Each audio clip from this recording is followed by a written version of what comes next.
বুঝলে তো নার্স, আমি আজকে অনেক খুশি। কেন স্যার? দেখছো না, দিন দিন রোগীর সংখ্যা কমে যাচ্ছে, আমার ইনকামও হচ্ছে না, তো আমি তো খুশি। রোগ ভোগ এসব আর হচ্ছে না।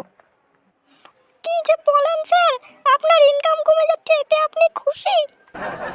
হ্যাঁ গো নার্স, যেদিন আমার চেম্বারে একদমই রোগী আসা বন্ধ হয়ে যাবে সেই দিনই তো আমার সফলতা গো।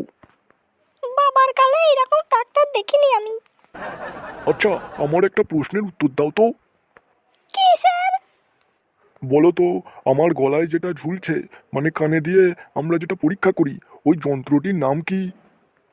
ওই সাপের মতো ওইটা? ওটাকে তো বাংলাতে দুমুখো সাপ বলে। দেখছেন না স্যার, দুই দিকেই মুখ। বাবা রে বাবা, তুমি নার্স হলে কি করে গো? আচ্ছা স্যার, একটা কথা বলবো? হ্যাঁ বলো। বলছি স্যার, সবাই তো ঘড়ি হাতে পড়ে, আপনি মাথায় পড়েছেন কেন? আরে এটা এটা তো অনেক গল্প আছে গো। আমি যখন ছোটবেলায় জন্মেছিলাম তখন আমার দিদিমা একটা ঘড়ি গিফট করেছিল, দিয়ে ঘড়িটা হাতের জায়গায় আমার মাথায় পরিয়ে দিয়েছে। সেই থেকেই ঘড়িটা আমার মাথাতেই আছে। ডাক্তার বাবু, ডাক্তার বাবু, বাঁচান বাঁচান! নার্স, দেখো তো বাইরে কি হলো, দিয়ে তাকে ভেতরে ডেকে আনো। ডাক্তার বাবু, আমাকে বাঁচান! আরে, আমার নাম কাকতার বাবু নয়, আমার নাম ডাক্তার বাবু, ডক্টর কপাল পোড়া। আপনার নাম কপাল পোড়া? আমি তো আজকে সকালে ভাত খেলাম বেগুন পোড়া দিয়ে। তাহলে একদিন দেখতে হবে যে কপাল পোড়া দিয়ে ভাত খেতে কেমন লাগে। এখানে তুমি ফাজলামি মারতে এসেছো? আমি ডাক্তার, তোমার সমস্যাটা বলো। আয় টমি আয়, আয়, আয় টমি আয়। কি ব্যাপার, তুমি এখানে কুকুরকে ডাকছো কেন? আমার কুকুর দেখলে ভয় লাগে। আরে স্যার, কুকুর নয়, দেখুন তো আগে। আয় টমি। আসছি তো, এত ডাকার কি আছে? ও মাই গড, আপনি এনাকে ডাকছিলেন? আমি তো ভাবলাম কুকুরকে ডাকলেন। হ্যাঁ স্যার, ওরই নাম টমি, ওকে আমি ভালোবেসে টমি নাম দিয়েছি। আচ্ছা, ওনার সমস্যাটা কি বলুন। আর বলবেন না স্যার, সকালে উঠে মানুষে পরিষ্কার জল দিয়ে কুলকুচি করে, আর ও মদ দিয়ে কুলকুচি করে। ও আচ্ছা, তো এটাই হচ্ছে সমস্যা।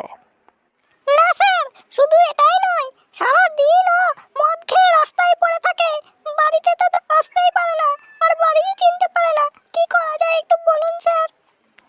ও আচ্ছা, এই সমস্যা। ওকে প্রত্যেক দিন দিনে 10 বার দুধ খাওয়াতে হবে। সে তো স্যার রোজই খাওয়াই, গরুর দুধ। আরে ম্যাডাম, গরুর দুধ খাওয়ালে হবে না, ওকে ছুঁচোর দুধ খাওয়াতে হবে। হ্যাঁ ঠিকই, ছুঁচোর দুধের মধ্যে একটু গরুর গোবর মিশিয়ে পাইল করে ওকে খাইয়ে দেবেন প্রত্যেকদিন ঘুমোতে যাওয়ার আগে। তার পরের দিন থেকে দেখবেন রেজাল্ট। এমা ছি ছি, ছুঁচো মেরে আমি হাত গন্ধ করতে চাই না, ছি ছি। ডাক্তার বাবু, হ্যাঁ বলেন। যদি ওই পাইল করা দুধের মধ্যে 2 ফোঁটা বাংলা মদ ঢেলে দেওয়া যেত তাহলে আমার খেতে খুব সুবিধা হতো। তুমি এখানে এসে মাতলামি করছো? চলো বাড়িতে, তোমাকে আমি মদ বানিয়ে খাবো। আচ্ছা প্লিজ, বকবেন না বকবেন না। ওনার কি দোষ বলুন? উনি তো মদকে খান না, মদ তো ওনাকে খান। যেটা বললাম ওইটা বাড়ি গিয়ে রোজ রাত্রিবেলা ঘুমানোর আগে খাওয়াবেন, দেখবে সব ঠিক হয়ে যাবে। নার্স, ওনাকে 4-5টা ছুঁচো দিয়ে দাও। ঠিক আছে স্যার, আপনি যখন বললেন তো দেখা যাক। স্যার, একটু ভেবে দেখুন না স্যার, মাত্র তো 2 ফোঁটা মেশাবো, একটু দেখুন না। এই অসহায় মানুষটার কথা একটু শুনুন না। তবে রে, আরে বউ, কি করছো? বউ, পড়ে যাবো, হাত পা ভেঙে যাবে, ছেড়ে দাও বউ। চলো বাড়ি, তোমার হচ্ছে। বাবারে, বাবার কালে আমি এরকম শক্তিশালী বউ প্রথম দেখলাম। আমি আর বিয়ে করব না, যদি আমার বউটাও এরকম হয়। তো বন্ধুরা, আজকের ভিডিওটি এই পর্যন্তই। কেমন লাগলো অবশ্যই জানাবেন কমেন্ট করে, আর ভালো লাগলে অবশ্যই সাবস্ক্রাইব করে দেবেন। চলি, টাটা, বাই বাই।